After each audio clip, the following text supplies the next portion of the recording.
পুরুষ হলে তোমাকে জানতে হবে, নাম্বার ওয়ান, রাগ তোমার 1 নম্বর শত্রু। এটাকে নিয়ন্ত্রণ করতে হবে। রাগ যদি তুমি নিয়ন্ত্রণ না করতে পারে, তাহলে তুমি হয়তো একজন ব্যর্থ পুরুষ। রাগ মানুষকে ধ্বংস করে। তাই রাগকে সর্বপ্রথম আপনি নিয়ন্ত্রণ করুন। নাম্বার 2, তুমি যেমনই হও, টাকা ইনকাম ছাড়া তোমার মূল্য সম্মান কোথাও নাই। তাই অযথা বসে থেকে লাভ নাই। টাকা তোমাকে ইনকাম করতেই হবে যদি তোমাকে মূল্যবান সম্মান পেতে চাও। নাম্বার 3, অভাব তোমাকে পাপের দিকে ধাবিত করবে।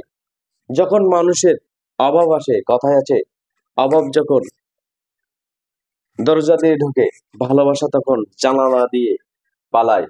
এজন্য অভাবটাকে আপনি দূর করুন আপনার পরিশ্রম দিয়ে, বাট অন্য কিছু নয়।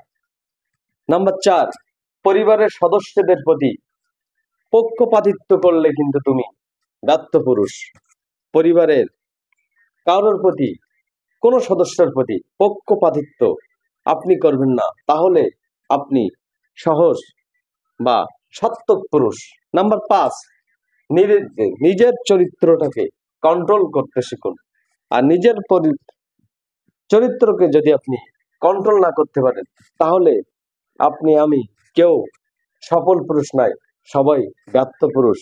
সবাই সব জায়গায় চরিত্রকে ঠিক না করতে পারলে সব জায়গায় অসম্মানিত, অপমানিত, লাঞ্ছিত হব। এজন্য আগে নিজের চরিত্রটাকে কন্ট্রোল করুন। নাম্বার 6, তোমার ব্যবহারে তুমি সমাজেই সম্মানিত হবে। ব্যবহার মানুষের বংশের পরিচয়, পোশাকে নাই। আপনার পোশাকটা সুন্দর আছে কি নর্মাল আছে এটা দেখার বিষয় নয়, তোমার আমার চরিত্রটা কেমন, চরিত্র অনুযায়ী আপনি আমি সমাজে কিন্তু সম্মানিত হব।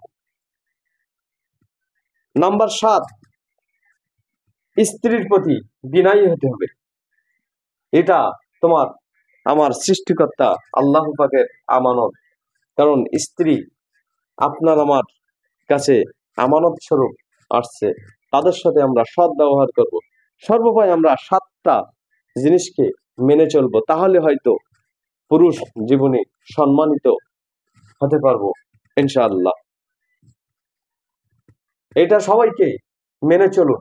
মেনে চলে তবেই আপনি আমি হয়তোবা সমাজে একদিন না একদিন কোনো না কোনো স্থানে সম্মানিত পদ দাঁড়াতে পারবো। আল্লাহ হাফেজ।